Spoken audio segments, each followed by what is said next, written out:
As we've learned throughout this conference, students can make impact in education in a multitude of ways. For some of us, it could be by pursuing policy or legislative change at the district and local levels. And for others, it could be through journalistic mediums. For Andrew Sutherland, though, our next speaker, it was through entrepreneurship. As a high school student, Andrew started Quizlet, which creates and designs tools for studying and learning. Leaving MIT to continue Quizlet full-time, he grew the company to over 200 employees, one of the top 3 free education apps in the App Store, and one of the top 70 websites in the US. Andrew, thank you so much for joining us and for designing something that was so pivotal to my high school experience. It's great to be here, and thanks for having me. It's it's pretty fun to see those poll results. I think 159 to 1. So it's clear that lots of people use Quizlet. I'm going to present a few slides. 1 second. Here we go. Oh, sorry. Okay, here we go. So I want to tell you a little bit about the time of my Quizlet journey. So I started in 2005. I worked on it the last 15 years. And along the way, I learned all these amazing things, and I wanted to share some of those with you. So there were a few key decisions that I had to make while I was building Quizlet. And so that's what I wanted to talk about. The first one, of course, is the starting of Quizlet.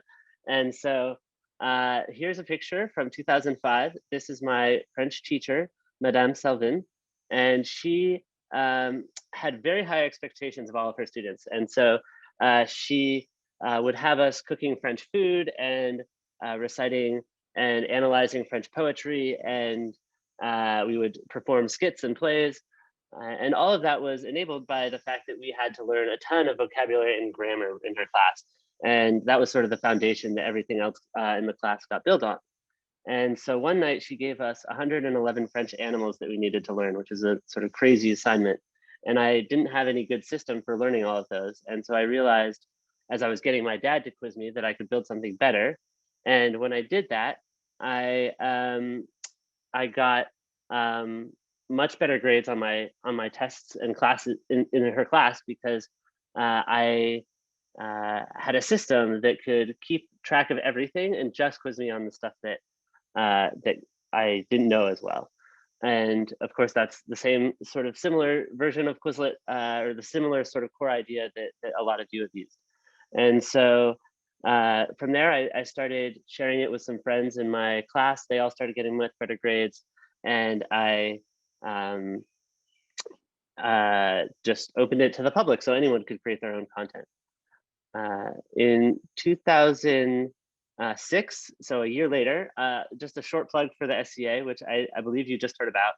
And I took a little bit of time off of Quizlet during my summer to spend a month in Rocky Mountain National Park. This is a picture of me smashing some rocks while we were building a trail for SCA. So I highly recommend you try SCA if you have the time and it's an option for you. So then I spent the next few years working on Quizlet, mostly by myself, but then started to get some people around me.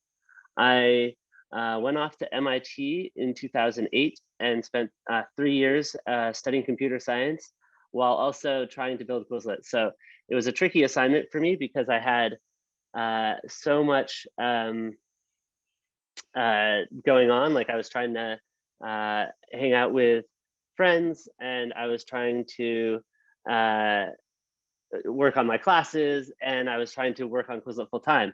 And so one of the tricky things for me was like Quizlet had started to grow. It started having this sort of word of mouth effect where teachers would tell other students about it, and if one teacher tells a bunch of other teachers, then it grows really quickly. And so there was a moment where like I had hundreds of thousands of users using Quizlet to study for finals at the same time that I had finals myself, and I had to decide, and like the servers weren't working very well, and I had to decide if I was going to like sacrifice myself to fix the studying for everyone else. So that became sort of an untenable situation, and I decided to leave MIT early in 2011 and move out to San Francisco and build the company full time. And so for the last 10 years, that's what I did. In 2015, we had a slightly bigger office. There's me in the foreground there, writing some code.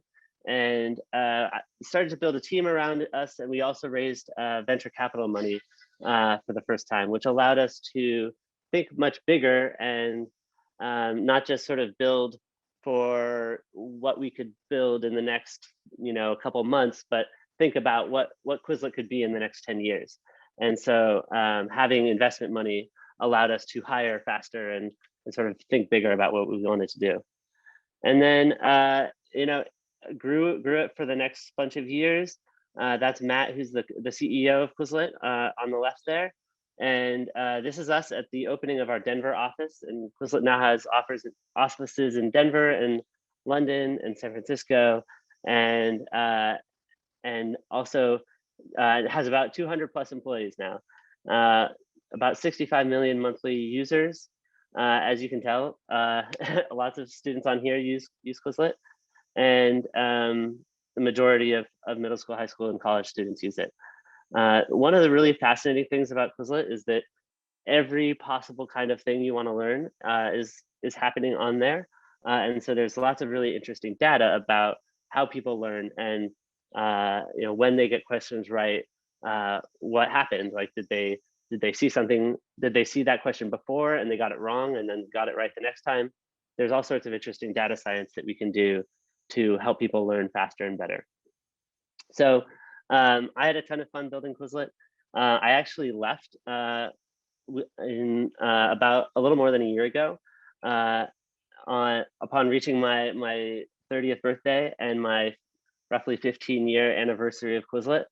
I decided that it was time to think about some fresh problems, and so this is sort of, if I think about my life in chunks, I've got 0 to 15. I was in high school, and then and earlier than that, and then I worked on Quizlet from 15 to 30, and now I'm in a new chunk where I'm figuring out what I want to do with my life.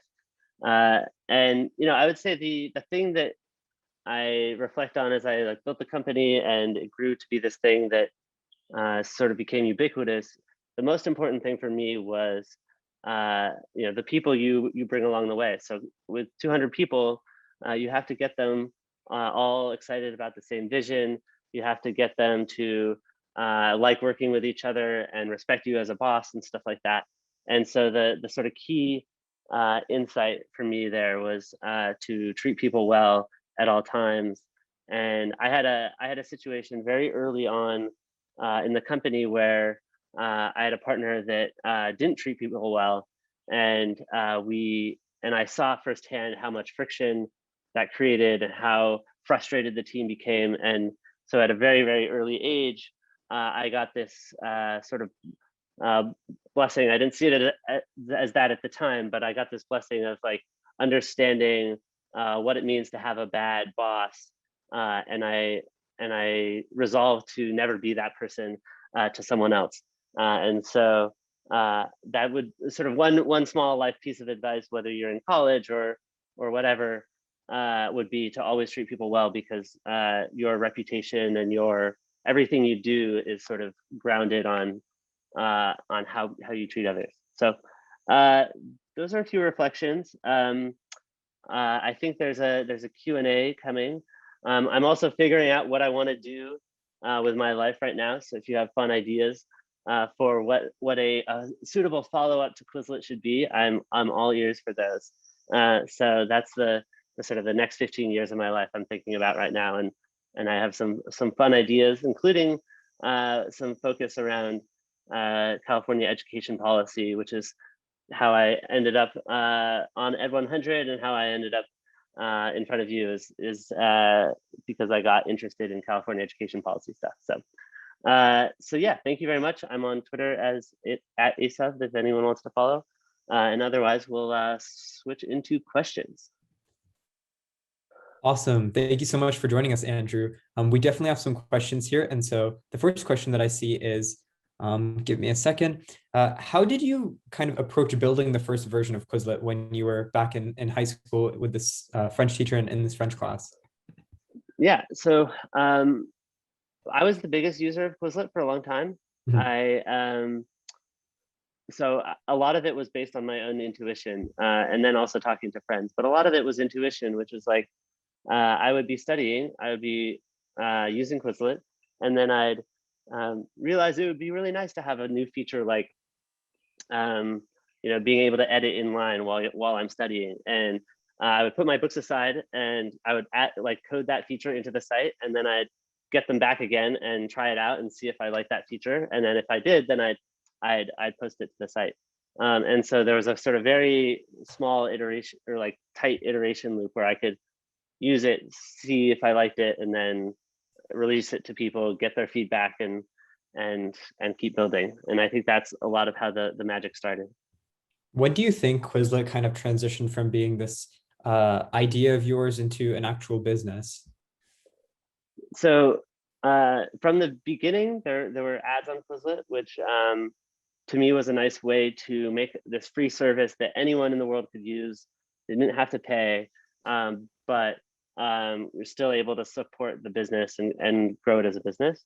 And so that, even from basically when it launched, it had some sort of business model. But over time, we got more sophisticated about who might be willing to pay, how much they would pay.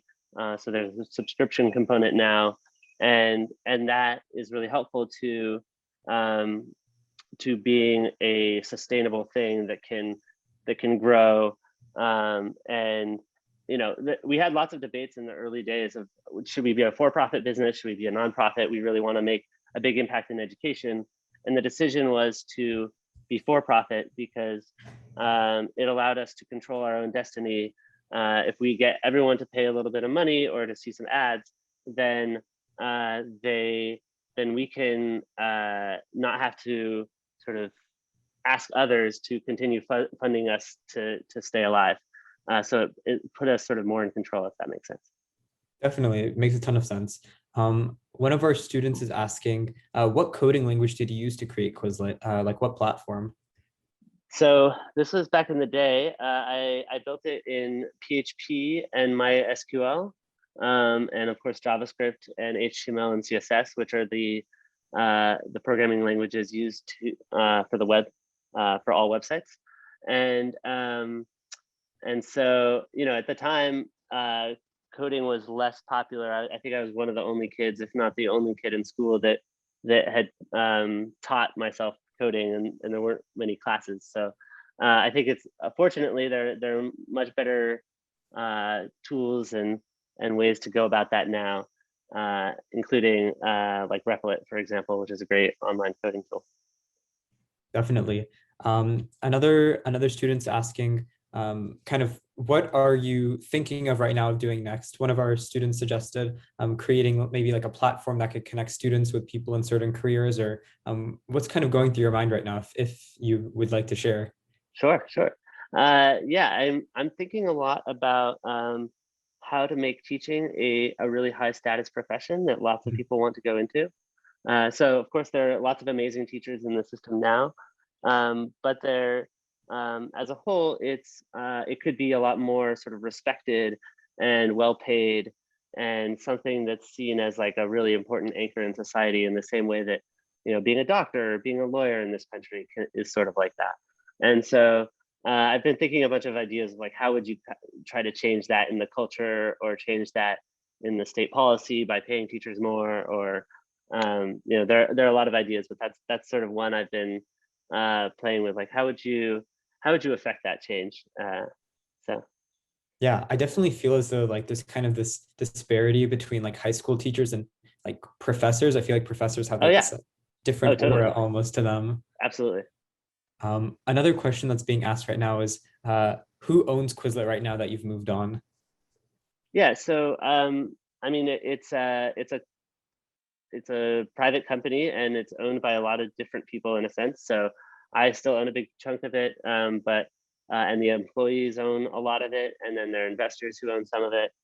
So there isn't sort of one person who owns it, but yeah, it's a sort of mix, which is nice, because it means that the all the people who've worked on Quizlet, including myself, like if it eventually sells, or or I think most likely it IPOs and goes on the public stock market, then all of the people who've had a hand in making it will benefit financially from that.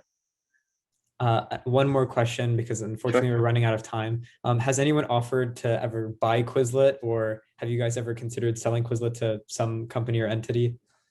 Probably no comment on that, but No comment. Okay. certainly there are plenty of companies and people that are interested in what Quizlet's doing. So. Awesome. Well, thank you so much, Andrew, for being here today and for sharing all of your words of wisdom and for kind of getting us pumped about this concept of making an impact in education through entrepreneurship. And we just hope you have a splendid day. Thank you. Thank you. Yeah, really glad to be here.